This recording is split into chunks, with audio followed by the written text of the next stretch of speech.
Using macros in Confluence enhances content by adding interactive elements and custom formatting to pages. Here's a quick guide on how to use macros.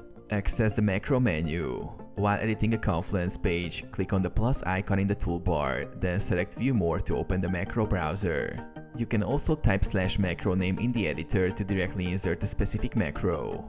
Choose a macro. The macro browser displays a list of available macros, such as table of contents, status, info panel, expand, and more. You can browse through categories or use the search bar to find the macro that best suits your needs. Configure the macro.